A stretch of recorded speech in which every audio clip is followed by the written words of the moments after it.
Thank you so much. I have certainly enjoyed a lot of the back conversation and the conversations that's been happening generally here. Thank you so much to Darren and those others who've been responsible, Van and others who are extending this invitation. I'm always humbled by the opportunity to be a part of anything that's happening at Louisiana Tech, as I am a 1991 graduate of Louisiana Tech, and so there's some of us who are from that era of the 80s who are on here. I saw Marquis and Sam and Tammy, people, they're all older than me, but we were all in school together. But Sam Speed was my roommate. So I just it's always a pleasure to have this opportunity. I listened to what we were saying when I came to Louisiana Tech in 1987.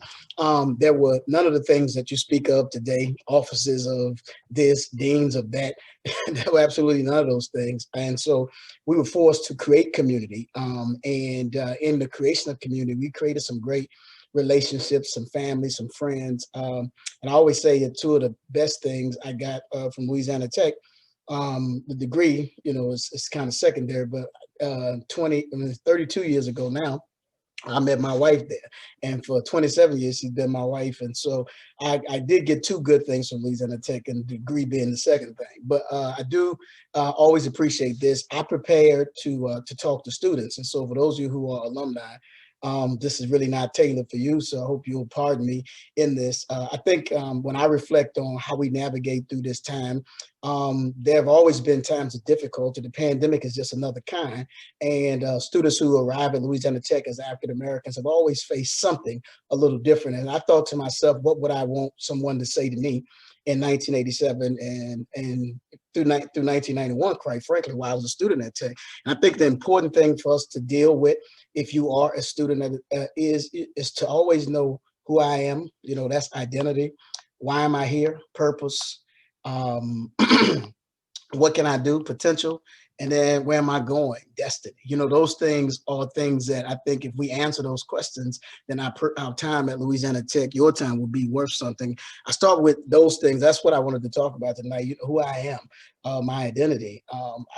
Everybody who's a student now is a student during a different era in time, and there are a lot of opportunities for you.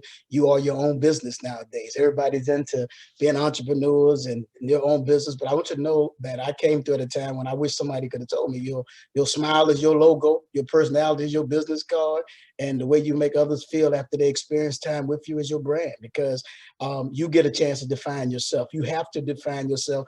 What I've come to learn is that if you do not define yourself, there are lots of other people who are willing to define you. And so please let me remind you that what does define you are the things that you do, as I said, but what does not define you is who your parents were, what mistakes you may have made in the past, what others may say about you, the trauma from your childhood, relationships where you were not your best self, your worst moments. None of those things define you. You have to define yourself. If you do not define yourself, there are other people who are waiting to define you based on what you look like, where you're from, what they think you can or cannot do. So I want to encourage you to know, number one, who you are. Secondly, why are you there? What is purpose? And I say all the time that you got to chase a dream to catch it. And I hope that everybody who landed in Ruston came looking for something, came chasing a dream, because inertia is a dream killer. If you do nothing, you get nothing. You got to get up and get after it. You got to chase a dream to catch it. And I believe that whatever you pursue with passion, you catch. So get a vision of your future and run after it with dogged determination. Chase it like your life depends on it, because quite frankly, it does. There's an old saying that every morning in Africa, a lion gets up knowing that if he doesn't outrun the slowest gazelle, he won't eat that day.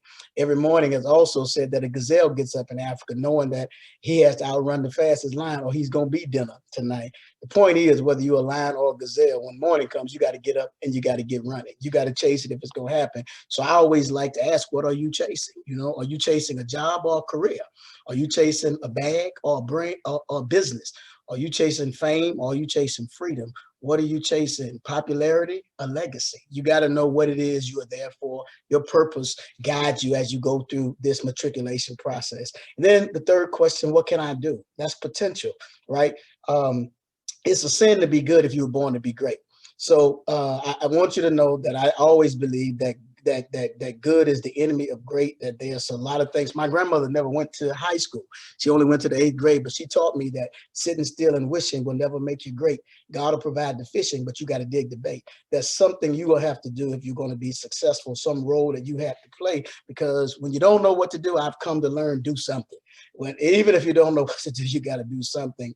It was Henry Wadsworth Longfellow who said that the heights by great men reached and kept were not by sudden flight, but they were their companions slept, toil well into the night. Suggested there is something you must be doing if you're going to get something out of this struggle. And guess what? As you struggle in life, because all of us do struggle in life, remember that a mistake that makes you humble is better than an achievement that makes you arrogant. That you will learn more from your mistakes very often than you will from successes. It's taken me a long time to figure this out, but I got more wisdom from my wounds than I have from just lessons. I got more strength from scars than I do from books. And so I want you to get that the fact that you are there for a purpose, and you are there at the right time in the right season, and you're the right people. Then finally, the real question is, where am I going? That one of these days, those of us who are in fraternities, my particular fraternity, we have a line in our hymn that says, when all our student days are over and we from school must go. That comes a time when you do have to leave the institution. And my prayer is that your destiny, you are prepared for your destiny, because having a sense of destiny, in my opinion, is paramount. Because when you don't know where you're going, distractions can look like opportunities.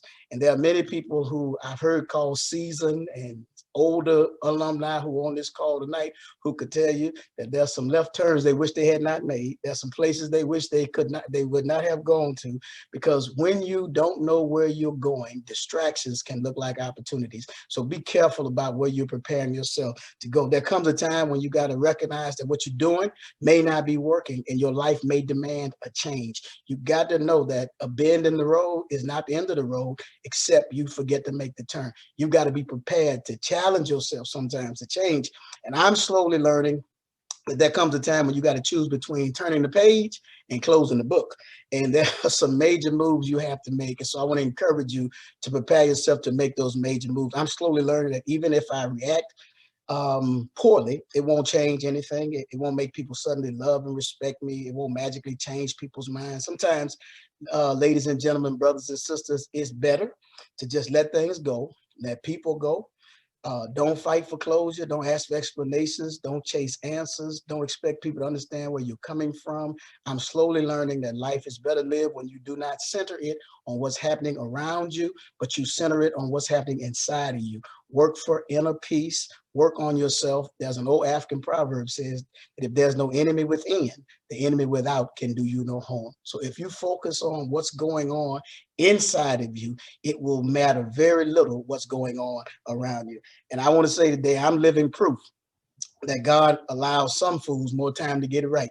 He knew my heart was better than my actions very often. So God will give you time to get it right if you're willing to change. And I've come to discover that people only change for two reasons. Either they learn enough that they want to change, or they've been hurt enough that they have to change.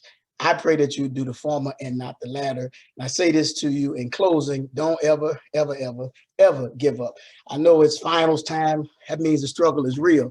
And I want to say this, that if you ever feel like giving up because you're not seeing results immediately, remember this, that the last thing to grow on a fruit tree is the fruit. There'll be roots, there'll be stems, there'll be limbs, there'll be leaves, and fruit comes last. Don't quit because you don't see it yet. Hang in there, and know this, that you can rest tonight knowing that whatever is on your mind is in God's hand. So I thank you all for this opportunity. One of my favorite comedians, and I'll close with this statement, one of my favorite comedians says this, that there are only two kind of people in the world: those who are running free and those who are running scared. The question of the day is, how you running?